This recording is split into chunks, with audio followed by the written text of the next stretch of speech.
Assalamualaikum warahmatullahi wabarakatuh. Halo semuanya, kenalin saya Agus Darussalam. Jadi di sini saya akan menjelaskan sedikit materi tentang dampak pendudukan Jepang di Indonesia. Nah, sebagai pendahuluan, jadi pada tahun 1942, Jepang ini berhasil mengalahkan Belanda dan mengambil alih kekuasaan yang ada di Indonesia. Nah, Jepang ini membawa propaganda yang namanya itu Pan Asia yang berbunyi Asia untuk Asia. Nah, seolah-olah mereka ini adalah saudara yang ingin membantu sesama bangsa Asia. Nah, yang ingin membebaskan bangsa Indonesia maksudnya tuh. Nah, dari penjajahan bangsa Barat. Nah, akan tetapi Jepang ini justru malah menjadi penjajah baru yang menindas dan mengeksploitasi rakyat Indonesia. Nah, selama 3 tahun pendudukan, Jepang membuat banyak sekali perubahan pada bangsa Indonesia di berbagai bidang kehidupan. Nah, untuk bidang-bidang tersebut ada apa saja? Yang pertama ada dampak di bidang politik. Nah, semua partai politik yang ada di Indonesia ini dibubari nih sama Jepang. Nah, sebagai gantinya, Jepang mendirikan organisasi buatan sendiri seperti ada Putera, Pusat Tenaga Rakyat yang dipimpin oleh Soekarno, Hatta, Ki Hajar Dewantara, dan Ki Mas Masyur, Kiai Haji Mas Mansur. Maaf, oke. Okay. Lalu yang kedua ini ada yang namanya Jawa Hokokai, yaitu organisasi masyarakat untuk mendukung Jepang. Nah, walaupun dikendalikan oleh tokoh-tokoh nasional seperti Soekarno dan Hatta, maaf. Jadi walaupun dikendalikan oleh Jepang, tokoh-tokoh nasional seperti Soekarno dan Muhammad Hatta diberi ruang untuk tampil di hadapan rakyat. Nah, menjelang akhir pendudukan, Jepang membentuk BPUPKI dan juga PPKI yang pada akhirnya ini menjadi langkah awal untuk menuju kemerdekaan bangsa Indonesia. Nah, oke, selanjutnya yaitu ada dampak politik. Dampak di bidang ekonomi, maaf. Nah, di bidang ekonomi ini, Jepang membuat sistem ekonomi Indonesia agar seluruh sumber dayanya dikerahkan untuk kepentingan perang. Nah, lalu banyak bahan makanan yang disita untuk militer menyebabkan kelaparan di berbagai daerah. Sebagai contohnya, masyarakat Indonesia ini mulai mengkonsumsi berbagai tanaman yang tumbuh liar seperti ada ubi talas, terus ada juga bahkan di daerah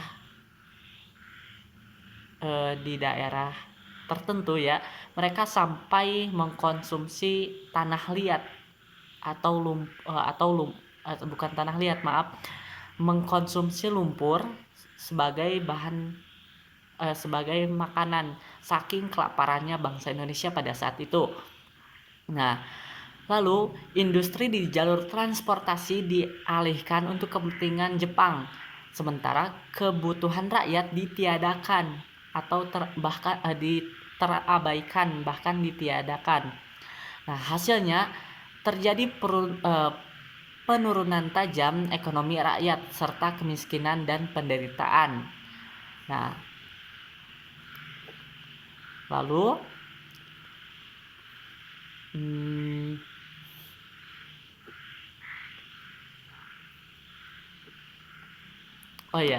selanjutnya yaitu dampak bidang sosial. Nah, masyarakat dipaksa untuk menjadi romusa atau pekerja paksa.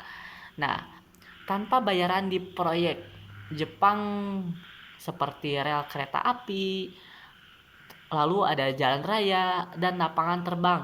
Nah, romusa ini menjadikan rakyat Indonesia Nah, Romusa ini menyebabkan banyak sekali rakyat Indonesia yang meninggal, dan bahkan ada yang sampai mayatnya itu ditelantarkan begitu saja. Jadi seolah ya udah kayak mesin yang kalau misalkan udah rusak dibuang gitu kan. Nah, lalu Jepang juga mengawasi kehidupan masyarakat secara ketat, kebebasan bersuara. Jadi mereka tuh gak boleh sama sekali untuk menyuarakan apa sih maksudnya tuh pendapat mereka gitu ya buat teruntuk pemerintahan Jepang ini. Dan juga mereka ini dilarang untuk berkumpul sama sekali. Jadi mereka tuh gak boleh berkumpul. Nah, lalu di bidang pendidikan dan juga budaya ini juga terpengaruh oleh ini juga terpengaruh oleh dampak pendudukan Jepang. Nah, Jepang ini menghapus bahasa Belanda dan memperkenalkan bahasa Jepang. Nah, sekolah-sekolah juga ditutup nih supaya masyarakat Indonesia ini sulit untuk memiliki pendidikan yang tinggi. Maksudnya tuh supaya mereka ini tidak berpendidikan. Nah, supaya apa? Supaya mereka dapat menguasai Indonesia lebih lama. Nah, materi pelajaran yang ada di sekolah-sekolah juga itu kalau misalkan ada di sekolah-sekolah untuk anak-anak eh, pemerintah pada saat itu. Nah, itu tuh diubah materi pelajarannya untuk menyebarkan ideologi dari Jepang dan mendorong rakyat untuk patuh. Nah, budaya Jepang juga dipaksakan, misalnya rakyat wajib melakukan seikerel. Nah, seikerel ini yaitu sebuah eh, kegiatan atau upacara membungkuk ke arah matahari setiap pagi. Nah, kayak pas lagi sholat, pas lagi sujudnya gitu. Nah, kayak gitu. Kita bisa lihat kan di film-film action di Jepang itu ada yang orang Jepangnya tuh membungkuk ke arah matahari. Nah, walaupun demikian, penderitaan membuat rakyat semakin sadar akan pentingnya kemerdekaan. Nah, lalu dampak yang selanjutnya itu ada di dampak di bidang militer. Nah, di bidang militer ini Jepang membentuk organisasi militer untuk rakyat Indonesia, di mana astagfirullah. Nah, di mana Jepang ini membentuk peta atau pembela tanah air bertujuan untuk membantu pertahanan Jepang dan juga Heiho.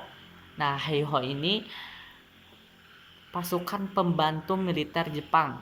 Nah, meskipun dimanfaatkan Jepang, pelatihan militer ini memberi pengalaman penting bagi pemuda Indonesia supaya nantinya mereka ini bisa melawan pemerintahan Jepang dan apa sih membuat membuat Indonesia ini merdeka gitu kan ya simpelnya. Nah, setelah kemerdekaan, bekas anggota PETA menjadi inti pembentukan Tentara Nasional Indonesia yaitu TNI. Nah, jadi TNI ini berasal dari organisasi Jepang, uh, organisasi militer Jepang dulunya yang sekarang diubah menjadi Tentara Negara Indonesia atau TNI gitu kan. Oke. Nah, jadi pendudukan Jepang membawa penderitaan besar bagi rakyat Indonesia. Namun secara tidak langsung, masa ini juga membentuk kesadaran nasional, memberi pengalaman politik dan militer, serta mempercepat proses menuju kemerdekaan Indonesia yang diproklamasikan pada 17 Agustus 1945. Nah, jadi mungkin itu saja ya sebagai maksudnya tuh mungkin itu saja materi yang dapat saya sampaikan. Mohon maaf atas kata-kata saya yang sulit dimengerti. Semoga materi ini dapat membantu kalian semua dan juga dapat dipahami juga walaupun sedikit ya. Oke, mungkin itu saja. Terima kasih. Wabillahi taufik wal hidayah. Wassalamualaikum warahmatullahi wabarakatuh. Bye.